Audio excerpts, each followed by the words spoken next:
안녕하십니까? 자, 이번 시간에는 저번 시간에 이어서 Plan do C, 즉 계획과 통제 중에 계획에 대한 걸 더 배워보도록 하겠습니다. 그래서 첫 번째 계획, 계획이라는 건 기업의 어떤 공식적인 계획이 있겠죠. 이걸 말로 표현할 수도 있지만, 원칙적으로 우리가 배우는 것은 말로 표현하는 계획이 아니라, 화폐 단위로 표현하는 계획이에요. 그래서 기업의 공식적인 경영 계획을 화폐 단위로 표현한 것을 뭐라고 하냐면 예산이라고 해요. 그래서 먼저 이번 시간에 예산과 책임회계 제도와 성과평가를 배우는데 먼저 예산을 배워봅시다. 예산의 정의, 기업의 공식적인 경영계획을 화폐 단위로 표현한 것이다. 그래서 거기 보시면 이건 가볍게 그냥 한번 들어만 보시면 되겠습니다. 예산의 종류 나와 있죠? 세 가지 분류만 나와 있는데 첫 번째가 예산 편성 대상이 뭐냐에 따른 분류. 기업 전체를 대상으로 편성한 예산을 종합 예산이라고 해요. 그래서 원래 원가 관리 회계의 주된 범위 중 하나가 이 종합 예산은 공부를 하는 건데, 이번 재경관리사 시험과 관련해서는 이 종합 예산은 빠져 있어요. 그래서 여러분들이 이 제목 정도만 좀 기억하시면 되겠고, 그다음에 기업 전체가 아니라 일부분, 즉 어떤 특정 부문별로 예산을 편성할 수도 있겠죠. 이런 걸 부문 예산이라고 한다는 거. 그다음에 두 번째 분류, 예산 편성 성격이 어떠하냐? 기업의 경영 활동은 크게 세 가지 활동이 있어요. 주된 활동인 영업 활동, 또 투자 활동, 재무 활동이죠. 여러분들 재무회계 시간에 현금 흐름표 배웠죠? 그래서 영업 활동에서 또 투자 활동에서 재무 활동에서 조달된 현금 구분해서 각각 작성하죠. 그거 똑같은 거예요. 그래서 예산 편성 성격도 마찬가지. 영업 활동에 대한 예산을 편성할 수도 있고, 나머지 투자와 재무 활동에 대한 예산을 편성할 수도 있겠죠. 이 중에 영업 활동에 대한 예산을 운영 예산 또는 영업 예산이라고 하고, 투자와 재무 활동에 대한 예산을 재무 예산이라고 한다는 거 가볍게 알아두시고, 그다음에 3번이 중요하겠습니다. 예산 편성 방법에 따른 분류. 이거는 또 곧바로 등장합니다. 그래서 뒤쪽에서 다시 한번 자세하게 다루겠지만, 특정 조업도 하나만을 기준으로, 즉 단일의 조업도 하나만을 기준으로 편성한 고정된 예산이 있어요. 이걸 우리가 고정 예산이라 하고, 내가 예를 들어 10,000개를 기준으로 작성했는데 실제 판매량이 8,000개였다면 8,000개에 대한 예산이 필요하겠죠. 이처럼 조업도를 변동시켜서 각각 변동시킨 조업도마다 따로따로 예산을 작성할 수도 있겠죠. 이렇게 조업도의 변동에 따라 달리 작성되는 예산들을 우리가 변동 예산이라고 해요. 고정 예산, 변동 예산. 좀 이따가 또 나옵니다. 예산은 요 정도 하겠습니다. 그다음에 그다음 큰 4번. 6장의 4번 책임회계 제도와 성과평가 나오죠. 이 책임회계 제도와 성과평가는 시험에 아주 많이 나오진 않아요. 네, 가끔 나오는데 계산형 문제는 나오지 않는다라고 보시기 바라고 서술형만 준비해 주시면 되겠습니다. 그래서 우리가 본격적으로 성과평가를 다루기에 앞서서 책임회계 제도란 걸 이해해 보자라는 게 이번 장의 핵심이 되겠습니다. 계획과 통제 플랜 두 C라 그랬죠. 계획을 세운다, 실행에 옮긴다, 평가를 한다. 우리는 이제 계획은 끝났어요. 기업의 단기 이익 계획 수립, CVP 분석. 방금 예산, 가볍게 예산이 뭐냐 공부했었죠. 여기서 끝났고, 두는 특별하게 배우는 거 없어요. 그냥 열심히 합시다. 이제 C와 관련해서 두 가지를 배울 건데, 첫 번째가 책임 회계 제도가 뭐냐 이거 배울 거고, 책임 회계 제도와 성과 평가. 그래서 이 책임 회계 제도와 성과 평가에서는 주로 성과 평가와 관련하여 어떤 이론적인 기초를 좀 다지는 거고, 그다음에 연이어서 배우는 분권화와 성과 평가에서 구체적인 성과 평가 방법들을 배워요. 그래서 이 두 개의 장 중에서는, 두 개의 토픽 중에서는 밑에 게 중요하겠습니다. 이번 시간에는 이거 배우도록 합시다. 먼저 책임회계 제도와 성과평가, 되게 좀 서술이 막 이것저것 막 제목이 많다 보니까 이게 정리가 안 될 수가 있어요, 여러분들. 근데 시험에 실제 나오는 건 요 중에 일부분만 알면 충분하게 풀 수 있는 사항들이에요. 그래서 수업 시간에 제가 좀 정리해 준 거 위주로만 알아두시면 되겠고 나머지는 가볍게 좀 읽어보시면 되겠습니다. 그렇다면 이번 시간에 일단 주된 목적이 자 책임회계 제도가 일단 뭐냐 이것부터 먼저 이해를 해보면 자 책임회계 제도란 이렇게 생각하시면 되겠어요, 여러분들. 줄여서 책임회계라고 하는데 자 성과 평가를 하는데 도움이 되는 회계예요. 자 성과 평가를 하기 위해서 필요한 회계예요. 그래서 전통적인 성과 평가는 책임회계 제도 하에서 행하는 성과 평가고 그다음에 최근에 등장한 최신 성과 평가는 우리가 맨 마지막 시간에 별도로 배웁니다. 자, 균형 성과표라고 하여 별도로 배우는 게 있어요. 자, 그것과 대비해서 전통적인 성과 평가 내용이 바로 책임회계 제도 하에서의 성과 평가다. 자, 그러면 책임회계란 말 그대로 책임을 묻겠다, 책임을 묻는 회계다라는 거죠.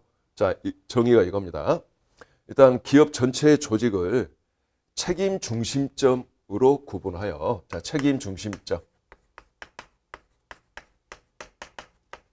중심점으로 분류하여 즉 구분하여 자 구분한 다음에 어떻게 하는 거냐면 구분한 다음에 자 책임 중심점별로 자 예산을 즉 계획을 세우고 그 다음에 책임 중심점별로 실적을 집계 하여 자, 예산과 실적을 집계 한 다음에 예산과 실적을 비교해서 자, 책임 중심점에 자, 이 말이 중요해요. 관리자에 대한 즉 사람에 대한 성과를 평가하고자 하는 거다라는 거죠. 성과 평가. 자, 원칙적으로 성과 평가는 자, 크게 두 가지가 있을 수 있죠. 어떤 조직 자체에 대한 성과 평가, 그 조직의 경영자 관리자에 대한 성과 평가. 네, 책임회계 제도는 기본적으로 관리자에 대한 성과평가다라는 거죠. 사람에 대한 성과평가다라는 거예요. 그래서 자 키워서 01 책임회계 제도의 의 보시면 자 이런 말이 정의로 나와 있을 겁니다. 자 이렇게 좀 생각하시면 되겠고 자 그러다 보니까 책임회계 제도에서 핵심은 이 책임 중심점이겠죠. 자 책임 중심점은 책임을 지는 조직 단위를 말해요. 자 책임을 지는 조직 단위. 내가 책임을 지는 어떤 조직 단위를 말하는데 자 이건 조금 있다가 후술하겠습니다.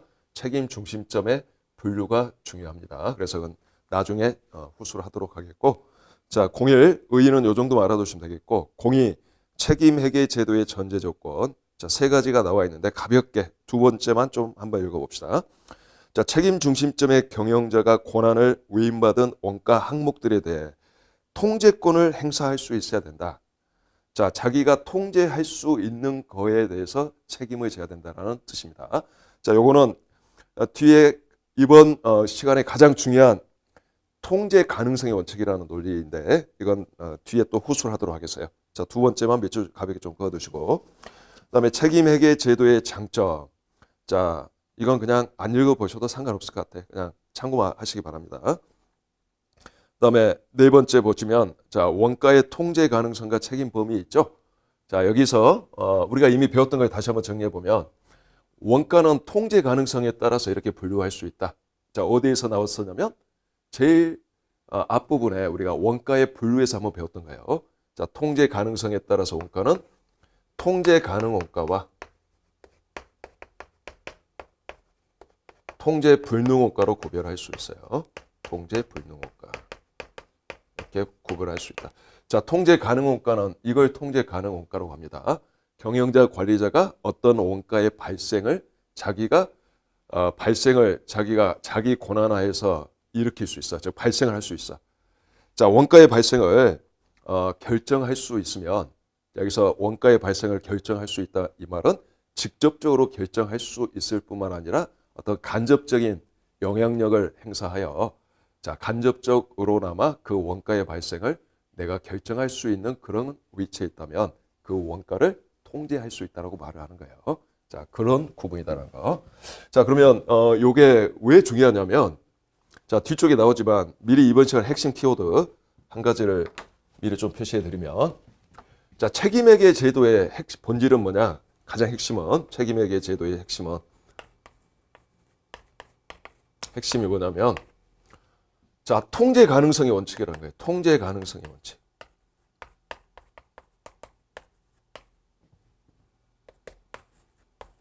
이게 무슨 말이냐면, 자, 내가 성과를, 어떤 사람에 대한 성과를 평가하기 위해서는 그 관리자, 경영자가 통제 가능한 거에 대해서만 평가를 해야 된다는 거예요. 통제할 수 있는 거에 대해서만. 이게 굉장히 중요한 말이에요. 그 경영자가 통제할 수 없는 거에 대해서 평가를 하면 안 된다는 거죠. 예를 들어 뭐 전 세계에 어떤 바이러스가 창궐 하고 있다. 근데 바이러스의 창궐은 예를 들어서 각 국가의 어떤 지도자가 통제할 수 없는 부분도 있겠죠. 통제할 수 있는 부분도 좀 있을 수 있지만, 그래서 이걸 구분하여 통제할 수 있는 거에 대해서만 책임을 물어야 되는 거지, 전체에 대해서 책임을 물을 수는 없는 거죠. 자, 그다음에 갑자기 이번에 실적이 떨어졌어요. 어떤 관리자의, 그 영업 담당 관리자인데, 영업 담당 어떤 부서의 관리자의 실적이 떨어졌어요. 근데 그 실적이 떨어진 이유가, 자, 전 세계적인 경기 불황으로 인하여 내가 암만 노력해도 판매량이 감소한 결과다라는 거죠. 자, 그러면 전 세계 경기 불황은 그 회사의 영업 담당 관리자 입장에서 통제할 수 없는 부분이죠. 이렇게 통제할 수 없는 거에 대해서까지 책임을 물어서는 안 된다는 거. 자, 통제할 수 있는 것만 책임을 묻자. 이게 책임회계 제도의 본질이다. 그래서 책임회계 제도의 본질, 핵심은 통제 가능성의 원칙이다. 자, 반드시 기억해 줍니다. 통제할 수 있는 것만 책임 묻자. 이 말을 기억해 두시면 웬만한 서술형 문제는 상당 부분 해결이 되실 거라고 봐요. 그래서 좀 전에 그 밑줄 그었던 거, 공의 책임회계 제도의 전제 조건의 둘째에도 그런 내용이 나와 있잖아요. 각 책임 중심점의 경영자가 권한을 위임받은 원가 항목들에 대해 통제권을 행사할 수 있어야 된다는 거죠. 통제권을 행사해서 결국 이 관리자가 통제할 수 있는 것만 책임을 묻겠다, 이런 논리가 들어있는 거지. 자, 요거 좀 체크해 두시고, 그래서 요까지는 가볍게 그냥 읽어보시면 되겠어요. 자, 책임회계 제도의 의의는 뭐 정의는 뭐고, 그래서 원가를 통제 가능성에 따라 이렇게 두 가지로 구분할 수 있고, 그래서 만약에 원가에 대해서 책임을 묻겠다라면 어떤 관리자가 통제할 수 있는 통제 가능 원가에 대해서만 책임을 물어야 된다는 거. 그리고 책임회계의 가장 핵심 본질은 통제 가능성의 원칙하에 논하고 있다는 거. 그래서 통제할 수 있는 것만 책임 묻자, 이런 뜻. 자, 그다음 뭐 책임보험 이런 건 그냥 가입표 안 봐도 됩니다. 자, 그러면 이제 뭘 공부할 거냐, 이렇게 이제 구분해서 여러분들 배우시게 될 거예요. 자, 아까 책임회계의 의의는 책임 중심점으로 구분한 다음에 책임 중심점별로 예산과 실적을 집계해서 성과를 평가하고자 하는 거죠. 자, 그러면 이번 장에 이제 나머지 내용들은 뭐가 나와 있는 거냐면 이거예요. 자, 요 예산을 배워보자는 거죠. 성과 평가할 때 필요한 예산에 관해서 배워보자. 이게 공호에 나와 있는 고정예산과 변동예산. 항상 공부를 할 때 큰 숲을 그리자라는 게 저의 기본적인 접근 방식입니다. 나무만 봐봤자 의미가 없어요. 기억도 안 나고. 그래서 공호에 있는 고정예산과 변동예산은 왜 수록되어 있는 거냐면 이 예산에 관해서 구체적으로 이제 설명하겠다는 거예요. 그리고 그 다음 넘겨보시면 이제 자, 책임 중심점의 종류 06번 나오죠. 자, 그러면 이제 책임 중심점에 대해서 구체적으로 알아보자라는 거죠. 이 06번은. 그다음에 이제 그 다음 넘겨보시면 자, 07이 이제 성과평가 나오죠. 그래서 계산형이 아니라 이 성과평가의 가장 큰 틀을 일부 보여준 거예요. 일부. 자, 이 성과평가의 가장 큰 틀. 자, 여기에서의 성과평가는 책임 중심점별로 행하는 성과평가라기보다 기업 전체를 대상으로 성과를 평가할 때는 이런 사고가 좀 필요하겠구나. 어떤 전체를 대상으로, 어떤 사업부 전체를 대상으로, 기업 전체, 사업부 전체. 그래서 성과평가의 약간 기본을 좀 알려주고자 하는 거다. 뭐 성과평가를 할 때 성과보고서를 작성하겠죠. 그래서 성과보고서가 자, 갖춰야 될 조건은 뭐냐, 충족해야 될 요건은 뭐냐, 이런 것들 좀 배우고, 그다음에 기업 전체와 어떤 사업부의 성과를 평가하는 모습을 살짝 소개해 주고 있어요. 그래서 요거에 관한 내용들을 이제 하나하나씩 우리가 공부해 나가는 거예요. 가장 핵심은 통제 가능성의 원칙 하에서 공부를 하게 되는 거다. 자, 그럼 이제 공업부터 이제 배워봅시다. 자, 05 예산을 배우자는 거죠. 자, 성과평가할 때 필요한 예산. 자, 크게 성과평가할 때 필요한 예산은 두 가지가 있는데, 하나는, 자, 이거는 시험에 잘 나옵니다. 고정예산과 변동예산이죠. 정의가 필요해요. 제목이 고정된 예산. 이거는 변동한 예산이죠. 자, 고정예산은, 자, 단일의 조업도, 자, 특정 조업도를 기준으로, 특정 조업도니까 한 개죠. 조업도 한 개를 기준으로 편성한 고정된 예산이에요. 자, 이거는 당초 최초 예산에서 어떤 하나의 조업도를 가지고 최초 예산을 설정했겠죠. 그게 바로 고정 예산이에요. 자, 아까 예를 들어서 생산 판매량 10,000개를 기준으로, 즉 올해 10,000개를 팔 것 같다라고 생각하고 10,000개에 대한 예산을 만들어 둔 거, 이게 바로 고정 예산이다. 자, 그런데 실제 이거죠. 이건 실적이고 실제고, 이거는 고정 예산인데, 예를 들어 고정 예산은 10,000개 판매량을 기준으로 작성했는데 실제 8,000개만 팔았거나, 또는 뭐 그 다음 연도에는 뭐 9,000개를 팔았을 수도 있고, 또 그 다음 연도에는 11,000개를 팔았을 수도 또 있고, 자, 이런 식으로 뭐 2000X1년도, 2000X2년도, 2000X3년도 실적은 다 달라지겠죠. 근데 세 개 년도 전부 다 예산은, 고정 예산은 10,000개였다. 이렇게 생각해 봤을 때, 자, 어떻습니까? 뭐가 필요해 보여요, 여러분들? 8,000개 실제 결과와 10,000개 계획, 고정 예산을 단순 비교하는 건 큰 의미가 없을 수도 있죠. 기준이 다르니까. 하나는 8,000개에 대한 실적이고 하나는 10,000개에 대한 계획이니까. 그래서 뭐가 필요해 보여요? 바로 이게 필요하죠. 어떤 변동 예산이 필요하다는 거죠. 조업도의 변동에 따라 조정되어 작성되는 예산. 자, 변동 예산의 정의는 조업도의 변동에 따라 조정되어 작성되는 예산이죠. 자, 조업도의 변동에 따라, 자, 조정되어 작성되는 예산이에요.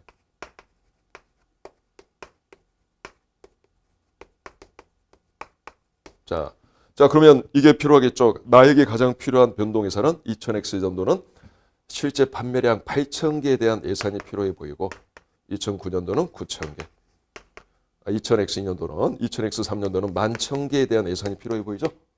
그래서 이 고정 예산을 기초로 8,000개, 9,000개, 10,000개에 따라 변동하여 다시 작성하는 예산을, 우리가 이것들을 변동 예산이라고 해요. 자, 변동 예산을 작성하는 이유는 무엇 때문에 그러냐면, 자, 비교하기 위해서요. 자, 조업도를, 즉 변동 예산의 조업도는, 자, 실제 산출량이라고 말할 수 있죠. 실적이니까 이거 실제 산출량. 실제 산출량을 기준으로 작성하여, 자, 실제 산출량에 따른 실제 결과와 실제 산출량에 따른 예산을 비교하여, 자, 보다, 이렇게 하는 이유는 보다 의미 있는 자, 성과 평가를 하기 위해서라는 거죠. 보다 의미 있는 성과 평가를 하기 위해서다. 자, 좀 더 쉽게 말해 보면, 변동 예산을 작성하는 이유가 실적하고 비교하여 디테일한, 내가 보다 많은 정보를 획득할 수 있는, 보다 의미를 갖는 그런 성과 평가를 행하고자 하는 목적 때문에 변동 예산을 작성한다라고 말을 합니다. 자, 실적과 고정 예산을 단순 비교하는 것은 성과 평가 목적에 그닥 부합되지는 않죠. 하나는 8,000개고 하나는 10,000개에 대한 어떤 원가 금액이라고 생각해 보면 좀 말이 안 되는 거지. 8,000개에 대한 원가와 10,000개에 대한 원가를 비교해서 성과를 평가한다, 의미가 없죠. 그래서 성과 평가 목적에 좀 부합되지 않아요. 8,000개의 원가와 실제 원가와 8,000개의 어떤 예산 원가 비교는 보다 의미 있는 성과 평가를 할 수 있겠죠. 자, 그래서 이거는 서술형으로 자주 나오는데, 자, 서술형으로 자주 나오는 걸 좀 밑줄 그어보면, 자, 고정 예산은 첫 번째 줄, 특정 조업도를 기준으로 하여 사전에 수립된 예산이다.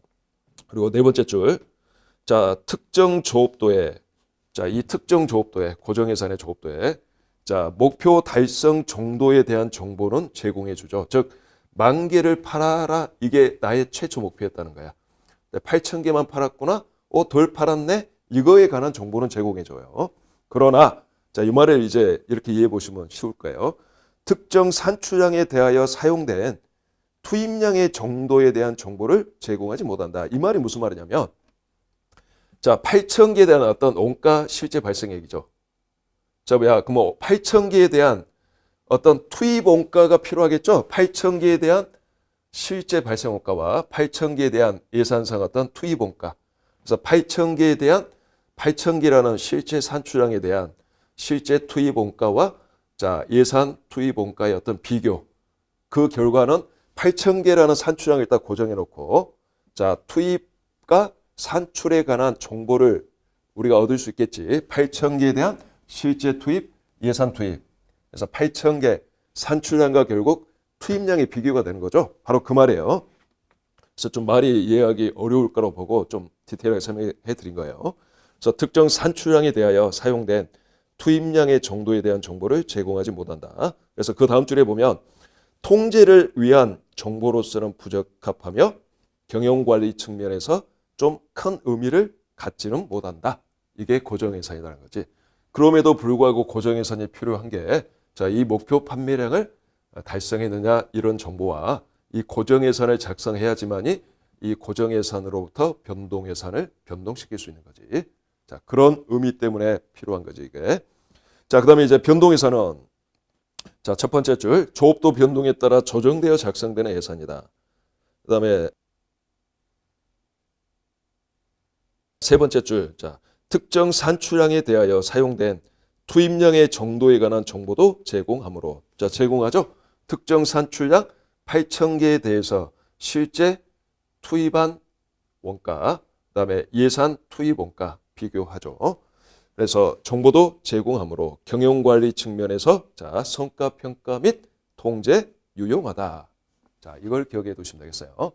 그래서 원칙적으로 이 예산은 자, 일부는 고정예산이 필요할 수도 있지만 거의 대부분 변동예산이 주로 필요한 거다. 이 변동예산이 원가 통제 및 성과평가 목적에 보다 유용하다라는 거지. 유용하다. 자, 개념 구분해 둡시다. 자, 그 다음에 이제 이거 예산에 대해서 배웠고 이제 책임 중심점의 분류를 배워보도록 할게요. 자, 책임 중심점의 정의는 그냥 재밌어요. 책임을 지는 어떤 중심점, 조직 단위를 말해요. 그래서 이 책임 중심점을 분류해 보면 자, 다음같이 분류할 수 있어. 자, 크게 네 가지로 분류하는데 하나는 원가 중심점, 두 번째는 수익 중심점, 세 번째는 이익 중심점, 네 번째는 투자 중심점. 자, 이건 뭐에 따른 구분이냐면 뭐에 대해서 책임을 지느냐. 책임을 지는 게 뭐지? 이거에 따른 구분이다. 그래서 원가 중심점은 책임을 지는 게 뭐죠? 원가에 대해서만 책임을 진다는 거죠. 원가, 자기가 통제할 수 있는 원가에 대해서만 책임을 지는 중심점을 말해. 자, 가장 대표적인 애가 뭐가 있겠어요? 원가 중심점의 애들은. 자, 제조 부문. 제조 원가에 대해서 책임질 수 있겠지. 제조 부문. 그 다음에 어떤 관리 부문. 일반 관리비 발생에 대해서 책임질 수 있겠죠. 그래서 관리 부문. 자, 또 뭐 연구 개발 부문 이런 걸 예로 들 수 있겠어요. 그다음에 자, 수익 중심점은 수익 발생에 대해서만 책임을 진다는 거죠. 매출액에 대해서만 책임을 진다는 거예요. 수익 중심점. 자, 예로 든다면 뭘 예로 들 수 있냐면 판매 부문. 예를 들어서 판매 부문을 어떤 기업이 수익 중심점으로 간주할 수도 있단 말이야. 그래서 매출액에 대해서만 책임을 물을 수도 있다는 거지. 그래서 판매 부문. 자, 그러나 미리 말하지만 이 판매 부문을 수익 중심점으로 보는 건 타당하지 않아요. 왜 타당하지 않냐면 만약 판매 부문을 수익 중심점으로만 보게 되면 어떤 현상이 발생할 수 있냐면 예를 들어 판매 촉진비 1억을 지출해서 매출액을 1,000만 원만 증가시키려는 행위를 할 수도 있어 보이잖아. 판매 촉진비에 대해서는 자기가 책임지지 않고 매출액 1,000만 원 증가에 대해서만 책임지니까 성과가 유리해지겠죠. 성과평가 시에. 자, 그런 잘못된 행동을 할 수 있어서 오히려 기업 이익에 반하는 그런 결과가 발생할 수도 있으니까 자, 수익 중심점으로 판매 부문을 봐서는 안 된다. 이게 이론의 측면이에요. 그래서 이거는 X. 자, 즉 수익 중심점에 대해서는 우리가 특별하게 공부하는 거 없어요. 알겠죠? 특별하게 공부하지 않습니다. 판매 부분을 한 예로 들 수 있는데 판매 부문은 수익 중심점으로 관리하기보다는 자, 그 아래에 나와 있는 이익 중심점으로 관리한다는 거지. 즉 판매 부문은 이익에 대해서 책임을 져라. 뭐 이익에 대해서 책임지기 위해서는 자기가 통제할 수 있는 수익과 자기가 통제할 수 있는 원가 둘 다 책임을 지겠다는 거죠. 그래서 자기가 통제할 수 있는 수익인 매출액과 자기가 통제할 수 있는 원가인 판매비에 대해서 다 책임을 져야 되겠지. 그래서 이익 중심점의 가장 대표적인 애가 판매 부문이다라고 우리가 배울 거예요. 판매 부문. 자, 그리고 또 이것도 이익 중심점으로 볼 수 있죠. 자, 분권화된 사업부에서 각각의 개별 사업부를 이익 중심점으로 볼 수도 있겠지. 사업부. 사업 부문 또는 사업부. 뭐 똑같은 말이다 이렇게 알아두시면 되겠어요. 그냥 똑같게 취급해도 되겠다. 그다음에 이제 투자 중심점. 자, 투자 중심점은 가장 책임지는 범위가 광범위한 책임 중심점이에요. 자, 이거는 자, 이익뿐만 아니라 즉 수익 원가 이런 이익뿐만 아니라 너 이만큼 이익을 획득하기 위해서 너 투자한 게 있을 거 아니야. 이 투자액도 네가 통제할 수 있는 투자액이 있을 거 아니야. 뭐 그 통제할 수 있는 투자액을 얼마나 효율적으로 사용하여 얼마만큼 이익을 획득했지. 단순히 이익 크기만 가지고 책임지는 게 아니라 투자액과 이익에 대한 관계를 동시에 고려하겠다는 거야. 그래서 투자액의 효율적 사용에 대해서도 책임을 묻겠다는 거죠. 자, 그래서 투자액까지 책임을 져야 돼요. 투자액까지. 자, 수익 원가뿐만 아니라 투자액에 대해서도 책임을 지자. 그래서 가장 넓은 책임 범위를 갖는 중심점이다.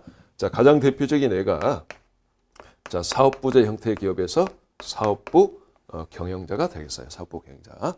자, 이렇게 책임 중심점을 4개로 우리가 구분해서 배우게 될 거고, 자, 구체적으로 이제 앞으로 우리가 배워야 될 성과평가의 구체적인 내용을 미리 언급해주면, 자, 이렇게 배울 거예요, 우리. 자, 제조 부문 원가 중심점으로서 제조 부문의 성과평가. 실은 이거는 나중에 다시 한번 설명하겠지만 이미 거의 다 배웠지만 표준원가 계산의 원가 차이 분석에서 이미 다 거의 배웠지만 자, 다음 이제 요 부분 즉 이번 요 토픽 말고 다음에 이제 분권화와 성과평가에서 좀 더 구체적인 내용이 등장합니다. 그래서 이거 등장하고 그다음에 이익 중심점으로서의 판매 부문 역시 분권화와 성과평가에서 구체적으로 이거 계산할 수 있어야 됩니다. 그리고 요 이익 중심점으로서 사업부의 성과평가는 이번 시간에 나와요. 이거. 근데 이거는 개선형보다는 어떤 개념을 좀 더 이해시키고자 등장하는 사항이 있어요.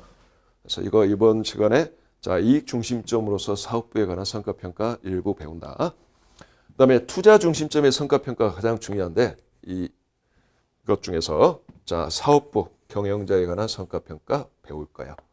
자, 총 원가 중심점 제조 부문 관리자, 이익 중심점 판매 부문 관리자, 투자 중심점 사업부 경영자. 자, 다음 분권화와 성과평가에서 이렇게 각각 책임 중심점별로 구체적으로 배운다. 이렇게 알아두시고.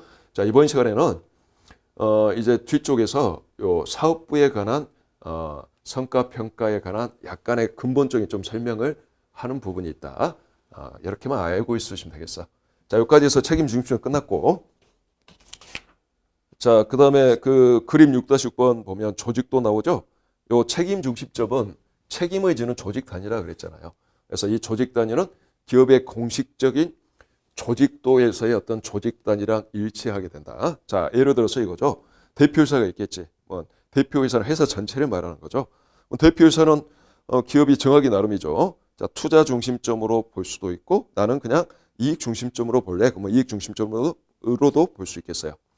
그다음에 분권화된 사업부 형태의 기업이라고 가정했을 때 조직도입니다. 그래서 사업부 A, B, C의 경영자가 있겠죠.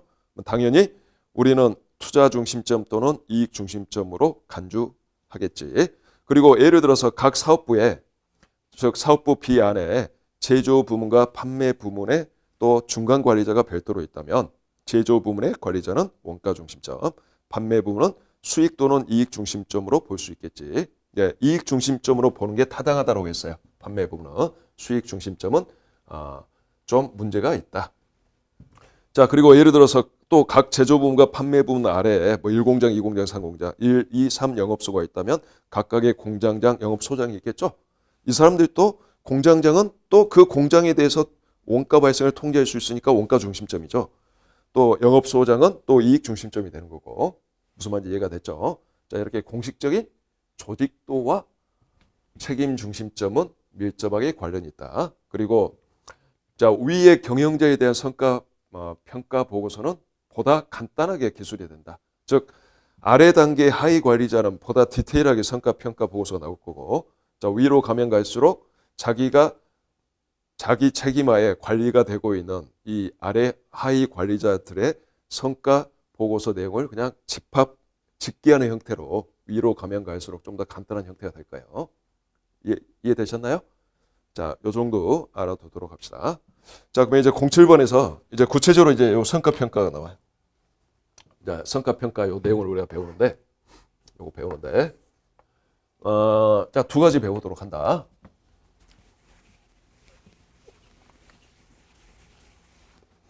자, 첫 번째 배워야 될 게 성과 평가와 관련해서 이제 좀 워밍업을 해보자는 거죠. 첫 번째 배워야 될 게, 자, 성과 평가를 할 때 뭘 작성하겠어요? 성과 보고서를 작성하겠지. 그래서 성과 보고서를 놓고 관리자에 대한 성과 평가를 진행하겠죠. 그래서 성과 보고서.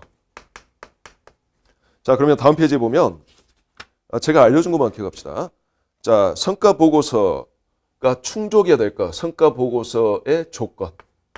성과 보고서가 충족해야 될 거. 다른 말로 이렇게 생각하시면 되겠지. 성과 평가 시 고려사항.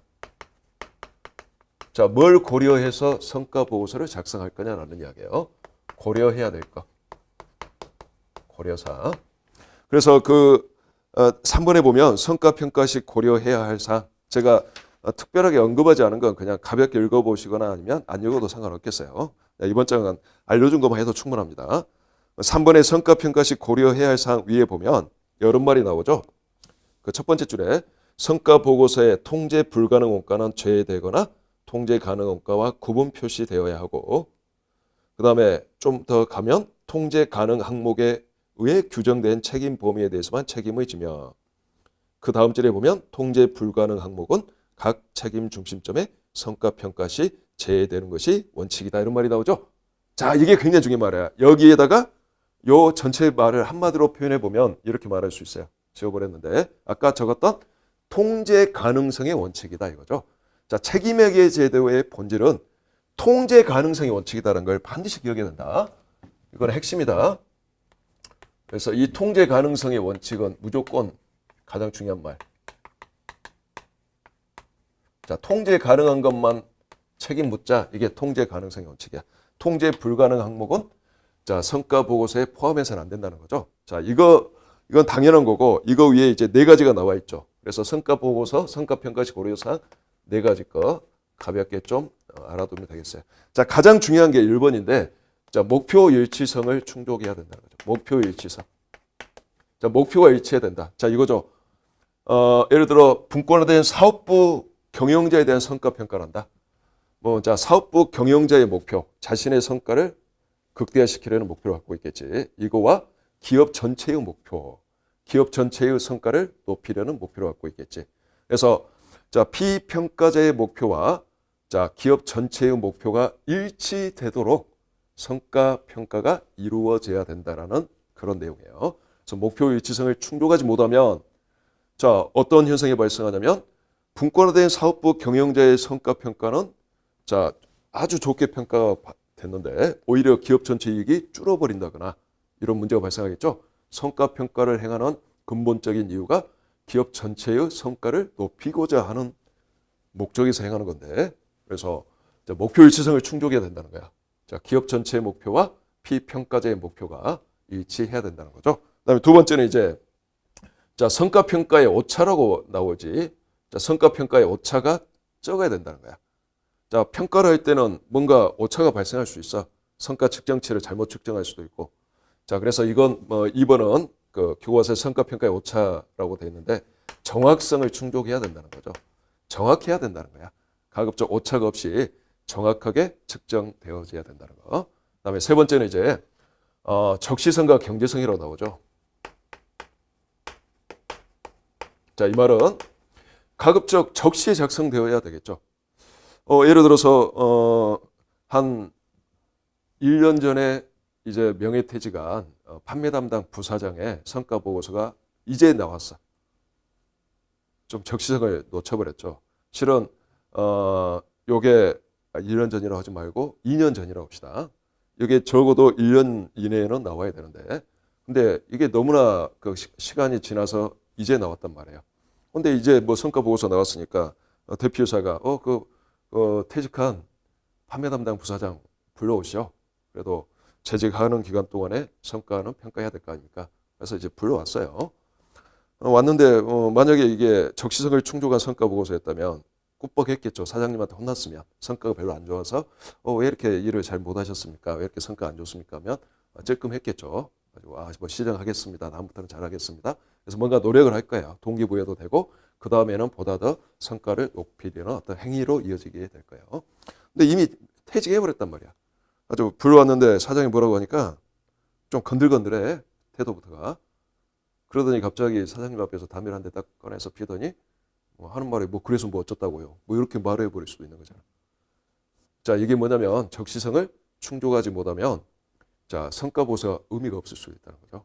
자, 적시성을 충족해야지 뭔가 동기부여가 돼서 행동의 개선을 할 거고 그 다음 어떤 보다 계획 수립에도 좀 더 철저히 임할 거고 그 다음 성과에 좀 더 유리한 영향을 미치게 될 거죠. 자, 적시성이 중요하다는 거죠. 또 경제성은 따져야 돼요. 자, 경제성, 즉 정확하기 위해서는 뭔가 비용이 많이 들어가잖아요. 그렇죠? 또 정확하기 위해서는 너무 또 정확하기 위해서는 적시성이 좀 해를 볼 수도 있고. 그래서 2와 3번은 실은 원가 효익 관점이죠. 자, 원가 효익 관점에서 판단해야 되는 거예요. 자, 무슨 말이냐면 정확함으로 인한 효익과 정확하기 위해서 적시성과 경제성을 자, 정확하기 위해서는 비용이 많이 투입될 거니까 그래서 정확함으로 인한 효익과 그로 인해서 적시성 상실의 어떤 비용과 그다음에 어떤 측정 비용이 과다하게 발생한 걸 비교하여 자, 원가보다 효익이 큰 정도의 정확성이 의미가 있다는 거지. 그래서 여러분들 이건 좀 교과서 밑줄을 좀 그어봅시다.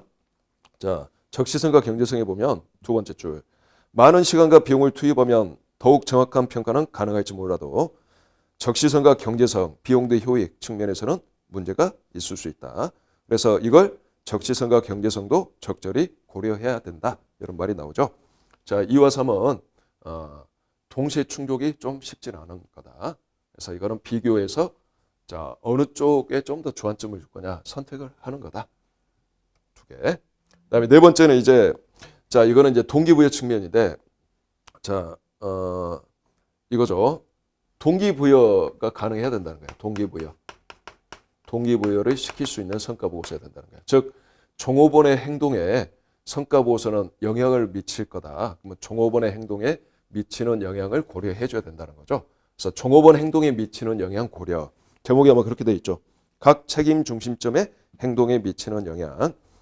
그래서 이 성과평가를 하는 것 자체가 이 각 책임 중심점 행동에 영향을 미치니까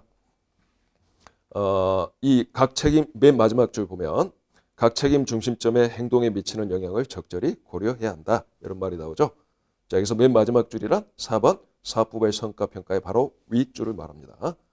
그래서 성과평가를 할 때는 기본적으로 목표 일치성, 그다음에 정확성, 자, 오차가 적어야 된다는 거, 적시성과 경제성, 그다음에 종업원 행동에 미치는 영향, 즉 동기부여 측면 이 네 가지를 고려해 주자는 거죠. 자, 어쨌든 서술형 문제는 교과서 표현대로 나오니까 제가 2번 정확성, 4번 동기부여 가능 이렇게 적었지만 여러분들이 기억하기로는 여기 제목 위주로 기억하는 게 더 나을 것 같아요. 자, 여기까지 해서 이제 성과평가를 하기 위해서 필요한 성과평가 시의 고려사항 공부했고 이제 2번 하여 이제 여기 마지막 내용이 되겠어. 자, 교과서는 4번 사업부별 성과평가 나오죠? 자, 이거 쭉 내용 읽어보는 거 좋지만 그냥 굳이 안 읽어봐도 됩니다. 오히려 헷갈릴 수도 있어요, 여러분들. 이거는 제가 뭐 가지고 정리할 거냐면 맨 마지막에 보면 어떤 손익계산서 하나가 나오죠? 공헌이익 손익계산서라고. 이거 가지고 여기서 한꺼번에 설명을 해줄게요. 이거 가지고 개념을 한꺼번에 설명해 주도록 하겠다. 그래서 자, 요거는 이제 어떤 사업부에 관한 성과평가를 하되 자, 손익계산서 형태로 설명을 하고 있는 거야. 사업부의 성과평가를 손익계산서 형태로. 그래서 이것도 서술형에서 좀 필요하기 때문에 좀 들어보시면 되겠어요. 자, 요거 좀 지울게요. 자, 이거 공부하기 전에 원가를 우리가 구분해 보면 자, 일단 행태별로 쪼개면 변동원가, 고정원가 이렇게 구분할 수 있죠. 자, 그리고 여기 이제 추적 가능하냐, 추적 가능성에 따라서 분류하면 당연히 변동원가는 추적 가능하죠. 이건 변동원가니까. 여기서 추적 가능하다는 것은 특정 사업부에 추적 가능하냐, 그렇지 않느냐 이런 구분이에요. 자, 고정원가는 이제 두 가지로 또 구별할 수 있어요. 자, 추적 가능한 고정원가와 자, 추적 불능, 추적이 안 되는. 이 말은 추적 가능한 건 직접이고 추적이 안 되면 간접이고 또는 공통이죠. 자, 추적 불능 원가를 간접원가, 공통원가라고 원가에서 원가 분류에서 배웠죠. 그래서 공통 고정원가, 보통 추적 불능 고정원가란 용어보다 공통 고정원가란 말을 많이 씁니다. 자, 이렇게 구별할 수 있어요. 자, 그러면 이 추적 가능한 자, 그 다음에 이제 통제 가능성에 따라서 구분하면 즉 경영자가 이 특정 사업부 경영자가 통제할 수 있냐 없냐. 당연히 변동원가는 통제 가능하지. 내가 통제할 수 있는 거고. 자, 고정원가는 추적 가능한 고정원가는 또 두 가지로 구별할 수 있어요. 추적도 되고 통제도 가능한 고정원가. 추적은 되는데 통제는 불가능한 고정원가. 자, 예를 들어서 이거죠. 자, 특정 사업부가 사용하고 있는 기계장치의 감가상각비는 그 특정 사업부에 추적 가능한 감가상각비, 고정원가죠. 근데 이건 현재 그 특정 사업부 경영자 입장에서 통제는 안 돼요. 왜? 이미 과거에 투자 의사결정을 통해서 획득했고 그냥 기간 비용으로 그냥 감가상각비로 처리할 뿐이에요. 그래서 이 감가상각비 발생을 내가 현재 시점에서 자의적으로 내가 조절할 수는 없다는 거죠. 자, 이처럼 추적 가능하지만 통제는 안 되는 고정원가가 있을 수 있다. 자, 그런데 이 공통 고정원가는 예를 들어서 본점에 각 사업부 관리부서의 어떤 전체 관리부서의 어떤 직원의 급여는 특정 사업부 입장에서는 여러 사업부와 공통으로 관련된 공통 고정원가란 말이야. 당연히 통제도 안 되는 거지. 내가 현재 개별 사업부 입장에서 통제할 수 없는 거지. 그래서 추적 불능한 고정원가는 당연히 통제도 불능이야. 자, 디테일하게 우리가 변동원가와 고정원가에서 출발하여 추적 가능성에 따라 통제 가능성에 따라 이렇게 좀 구분해 보면 이런 내용이 나와 있고, 자, 변동원가는 특별하게 공부하지 않아도 되겠어요. 추적 가능하고 통제 가능하니까. 그래서 꺼버리고 헷갈릴 수 있으니까. 자, 고정원가만 이렇게 구분해서 알아보자. 자, 고정원가는 세 가지 종류가 있더라. 자, 첫째, 추적 가능하고 통제가 가능한 고정원가가 있고, 자, 둘째, 추적은 가능한데 통제는 불가능한 고정원가가 있고, 그다음에 셋째, 공통 고정원가가 있다. 3번, 공통 고정원가. 자, 추적 불능 고정원가는 당연히 통제 불능이니까 이 말을 굳이 붙일 필요 없지. 공통 고정원가가 있다. 그래서 이렇게 세 가지로 구별할 수 있다. 그래서 이 손익계산서 지금부터 배우는 이 손익계산서 형태는 자, 이러한 고정원가 분류를 기본적으로 포함하고 있는 손익계산서예요. 자, 왜 이걸 포함하냐면 성과평가 시에 필요하기 때문이다. 자, 그러면 이제 이 손익계산서 형태를 이제 여기서 배워보도록 합시다. 자, 그리고 용어가 좀 낯설 거니까 한두 번 읽어보세요. 자, 매출액에서 자, 나는 현재 특정 사업부에 자, 공원이익 손익계산서를 작성하고자 해. 자, 변동원가 계산에 의한 공원이익 손익계산서. 자, 성과평가 목적에는 전보원가 계산 방식보다 변동원가 계산 방식이 보다 유용하기 때문이다. 그래서 매출액에서 변동원가를 빼면 이거 우리가 알고 있죠? 자, 공원이익이라고 하죠. 자, 고정원가 회수와 영업이익 창출에 공헌하는 일. 자, 여기서 이제 고정원가 빼서 곧바로 영업이익이 나오는데 이걸 그렇게 하지 않고 고정원가를 세 개로 구분해서 자, 먼저 통제 가능하고 추적 가능하고 통제 가능한 고정원가만 빼자. 추적 가능. 이거 쉬워요. 여러분들 교과서 읽어보면 되게 어렵게 느낄 거예요. 근데 이렇게 설명 들으시면 되게 쉬울 거라고 봐. 추적 가능하고 통제 가능한 고정원가. 자, 여기서 핵심은 뭐죠? 통제가 가능하다 이거죠.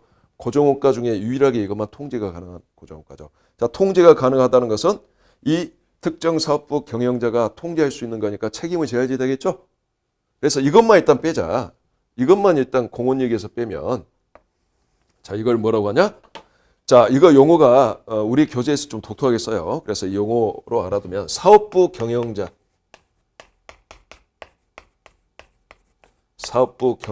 공원얘기라고 해요. 자, 사업부 경영자 공원얘기. 참 재밌는 용어. 사업부 경영자 공원얘기. 자, 왜 이걸 별도로 구분하냐면 이 사업부 경영자 공원얘기는 자, 이 사업부 경영자에 대한 성과를 평가할 때 기준이 되는 이익이다라는 거지. 자, 사업부 경영자에 대해서 성과를 평가하려면 통제할 수 있는 거에 대해서만 책임을 물어야 되는데 매출액 통제할 수 있겠지. 변동원가 통제할 수 있겠지. 고정원가 중에 추적 가능하고 통제 가능한 고정원가만 통제할 수 있겠지. 그러니까 이것만 감안해서 자, 공원이익을 도출한 게 사업부 경영자 공원이익이고, 자, 요거의 핵심은 말 그대로요. 사업부 경영자의 성과 평가를 할 때 사업부 경영자의 성과 평가는 사업부 경영자 공원이익 가지고 하겠다. 이게 핵심이다. 자, 요거 알아두면 되겠어요. 자, 그러면 이제 추적 가능하고 통제 가능한 고정원가 뺐으니까 자, 2번 추적은 가능해. 근데 통제는 안 돼. 통제 불능 고정원가 있겠잖아.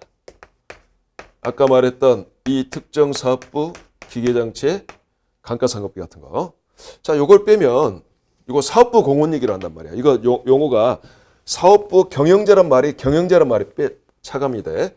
사업부의 공원이익이야. 사업부 공원이익. 자, 사업부 공원이익. 이거는 뭐에 필요하냐면 자, 이 사업부 자체의 어떤 평가를 할 때는 이 사업부에 추적 가능한 것은 감안에 포함을 시켜야 되겠죠. 그 사업부 때문에 직접 이러한 고정원가 발생한 거니까. 그래서 이 사업부 공원이익을 별도로 분리하는 이유는 사업부 자체의 성과 평가를 할 때 사업부의 경영자 사람에 대한 평가가 아니라 사업부 그 자체의 성과 평가 시에는 사업부 공원이익 가지고 성과를 평가하겠다는 것. 자, 이해됐죠? 자, 여기서 이제 마지막 남아있는 이 공통 고정원가. 자, 공통 고정원가는 당연히 추적이 안 되니까 자, 어떤 배부 기준에 의해서 나를 포함하여 여러 사업부에 배분이 된 금액이겠죠. 그래서 정확히 적으면 공통 고정원가 배분액이에요. 공통 고정원가 배분액을 빼주면 자, 비로소 뭐가 나오냐면 자, 영업이익이 나온다는 거지. 영업이익. 물론 우리 그 교재는 법인세 비용 차감전 순위 그리고 법인세 비용 빼서 그 단기 순위가 이렇게 표시가 되어 있는데 자, 그렇게 알지 말고 그냥 영업이익 이렇게 알아두시면 되겠어요. 자, 보통 우리가 손익계산서는 매출액 변동가 공원이익 고정원가. 자, 고정원가를 세 개로 구분했죠. 추적 가능한 고정원가. 추적 가능, 통제 가능 고정원가. 그다음에 추적 가능, 통제 불능 고정원가. 그다음에 공통 고정원가 배분액. 이렇게 각각 고정원가를 세 개로 구분해서 중간에 사업부 경영자 공원이익. 자, 한 번씩 따라서 해봅시다. 사업부 경영자 공원이익. 그다음에 사업부 공원이익이 나오고, 자, 사업부 경영자 공원이익은 뭐의 기준이 되는 이익이냐면 사업부 경영자의 성과 평가할 때 기준이 되는 이익. 자, 사업부 공원이익은 사업부 자체의 성과 평가할 때 기준이 되는 이익. 자, 이렇게 알아두시면 충분하겠다. 자, 요 내용이 4번에 나와 있는 사업부의 성과 평가의 내용이에요. 자, 교과서 어렵게 느끼시면 그냥 몰라도 되겠고 이 내용이 충분하다. 그래서 표 6-1번 여기서 고정원가 분류 이미 설명 끝났습니다. 자, 여기까지 해서 일단 기초까지 다졌습니다. 자, 다음 시간에는 자, 이번 점과 관련된 서술형 문제를 풀어보도록 하겠습니다. 자, 수고하셨습니다.